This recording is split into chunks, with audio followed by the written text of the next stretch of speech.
It was a discovery you wouldn't want to make on any railway. A massive chunk of embankment had slipped, tons of earth had come down, and the track was left hanging in midair. At Mor Brook, the Severn Valley line was well and truly impassable. So, Chris, how does something like this actually happen?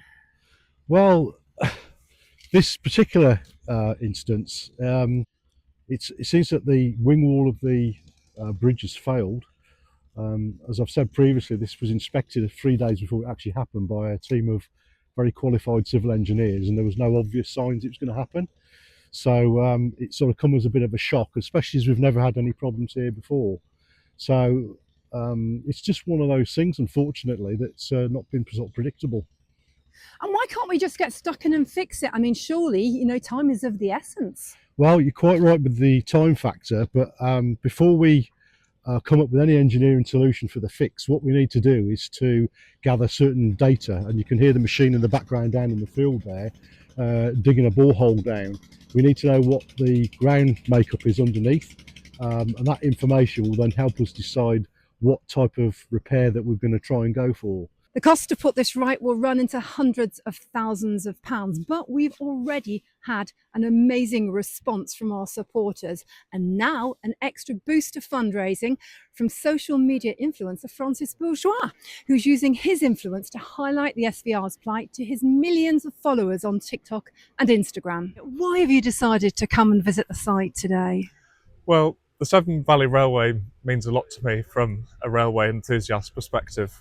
And as someone who can kind of shout about the railway with my platform, I want to take the opportunity to raise awareness for what's happened and hopefully help in one way or another to get the situation sorted.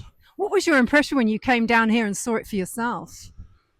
Well, I've seen a few photos of the slip, and actually being here, especially in this position, you can really see the scale of what's happened. The equivalent of this kind of embankment support on this side has literally just slid into the stream. Must have been quite a swell for this to have happened, but yeah, it's sad to see. And this is such an important part of the line as well, isn't it? Yeah, this section going up through Erdington, up Erdington Bank, is my favourite. There's many times, I've travelled behind Western Champion, Ark Royal, Hercules, where it's making the most amount of noise in this section. I just love how you're in the cutting and everything's reverberating, and you come out the other side and you're in this winding open expanse. And sad to think that that's not really going to be accessible now, at least until this is repaired. So, Gus, what impact has the landslip had on the line? Well, to state the obvious, Leslie, we've lost the northern 4 miles of the line. So here we are, just close to Erdington Station. We're about halfway between Hampton Road and Bridgnorth. So the 4 miles between Hampton Road and Bridgnorth are now unusable as far as visitors are concerned.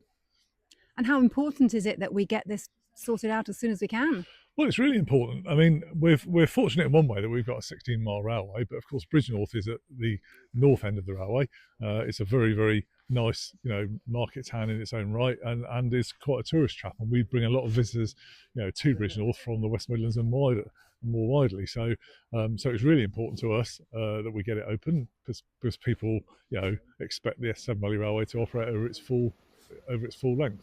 I've been involved in the SVR for long enough to know that we do respond pretty well to challenges, and we've done it many times in the past. So once you get over the initial shock, because of course it wasn't the start to the season that we wanted, you've got to then get on with the job in hand.